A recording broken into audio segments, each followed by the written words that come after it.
Hello students, good morning. आज फिर आपके सामने हम हैं क्लास 10th के लिए। पर उससे पहले मैं आपको एक अच्छी खबर दे दूं, आपका स्कूल अपडेटेड हो गया है और जिसका अपडेटेड नंबर है 330883। चाहे तो इस पर आप लॉगिन करके चेक कर सकते हैं। आइए स्टूडेंट्स, आज हम आपको आगे का टॉपिक पढ़ा रहे हैं। फर्स्ट चैप्टर का ही संसाधन और विकास के अंतर्गत आज हम लोग जानेंगे मृदा संसाधन के बारे में। सबसे पहले मृदा संसाधन है क्या? जाहिर सा बात है स्टूडेंट्स, हम जानते हैं कि सॉइल्स जो रिसोर्स है वो नेचुरल रिसोर्सेज है, प्राकृतिक संसाधन है। और स्टूडेंट्स, यह सबसे इसकी इंपॉर्टेंस देखें तो यह सबसे महत्वपूर्ण संसाधन है। यह नवीकरणीय संसाधन है, अर्थात खत्म होने वाला नहीं है, हम इसको फिर से रिन्यू कर सकते हैं, इसलिए इसका नाम रखा गया है नवीकरणीय प्राकृतिक संसाधन, रीन्यूएबल नेचुरल रिसोर्सेज।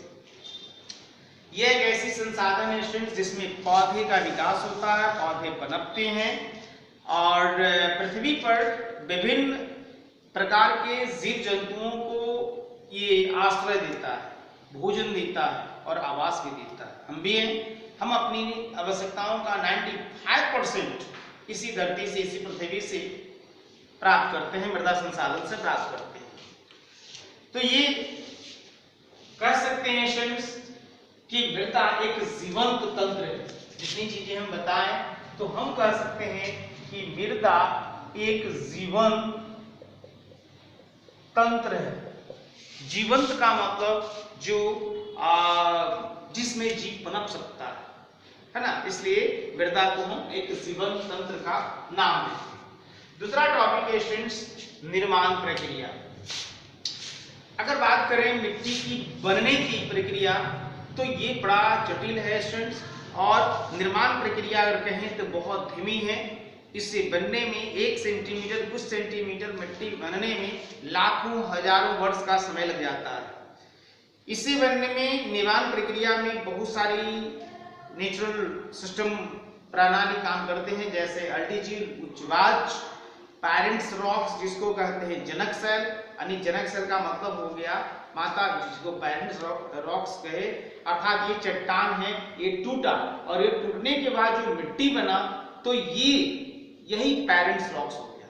अगर ये चट्टान है रॉक्स है ना, रॉक्स है और किसी कारण इरोजन से कटेगा तो कटने के बाद जो ये बनेगा आपका, ये सॉइल बनेगा, तो ये आपका इसका पेरेंट्स रॉक्स ये कहलाएगा, इसी को जनक सेल कहते हैं। ठीक है। इसके अलावा क्लाइमेट, जलवायु, हिम नदी, हवा, बहते हुए रनिंग है ना नदी, ये सारी चीजें, वनस्पति, हमारी कुछ एक्टिविटी, ये सब मिट्टी बनने की प्रक्रिया में बहुत बहुत बड़ी भूमिका निभाते हैं। और ये भी बता दें कि मिट्टी की निर्धारित करने वाले जो तत्व हैं वो कई हैं, जैसे उनका रंग है, रंग का मतलब काला है, पढ़ेंगे हम लोग बाद में। हाँ, रंग है, कण यानी ग्रेवल, उसके आकार हैं, डीपनेस गहराई, बहुत सा चट्टान बहुत नीचे मिलता है ना, बेडरॉक्स के रूप में आप लोग साइंस में भी पढ़कर आए होंगे।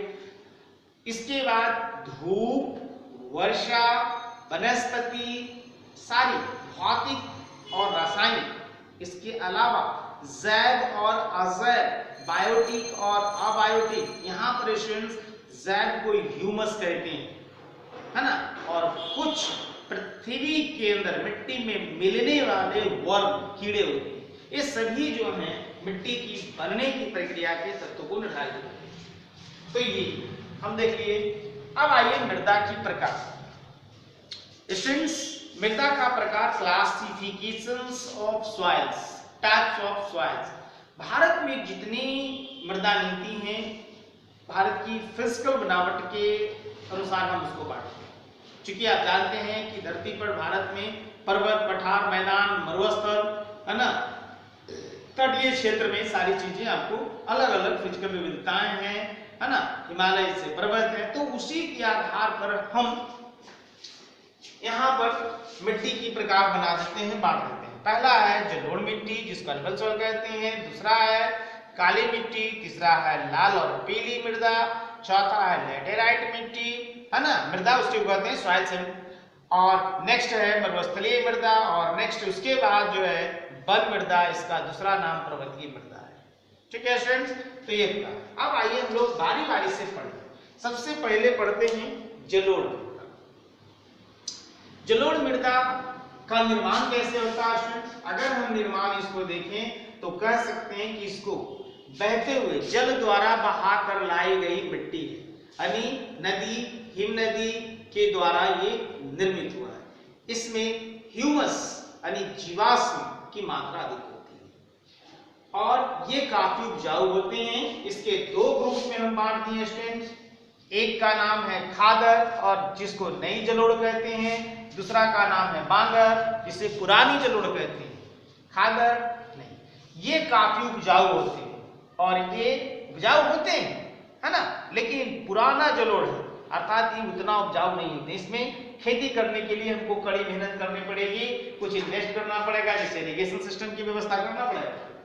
तो ये हो गया नई जलोढ़। इसमें रेत और रेतनाई की जो कण है महीन होते हैं, इसमें ग्रेवल होता है, मोटा होता है, बड़े बड़े कण होते हैं। तो बड़े बड़े कण होते हैं, क्योंकि पुरानी जलोढ़ हो गया तो यहाँ पर कृषि की जो क्रियाकलाप है बहुत कम होता है।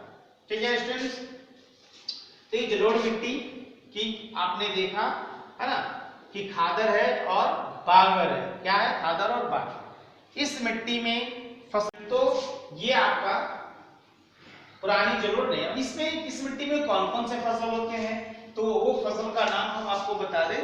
इसमें बहुत सारा गेहूं का फसल है ना, धान का फसल है, आपका जूट मिलता है ना, इटीसी बहुत सारे मिलते हैं।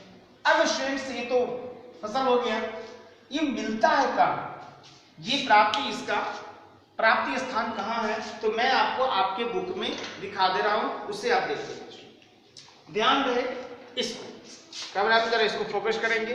देखिए स्टूडेंट्स, ये जो देख रहे हैं ये भाग जितना भी लाइट ग्रीन है, लाइट ग्रीन वो सभी दिख रहा होगा स्टूडेंट्स। ये लाइट ग्रीन यहाँ से ऐसे ऐसे, ये सिर्फ लाइट ग्रीन, ये सब, यही जो है आपका जलोढ़ मिट्टी है। क्या है? जलोढ़। ठीक है, क्या नाम है इसका? जलोढ़।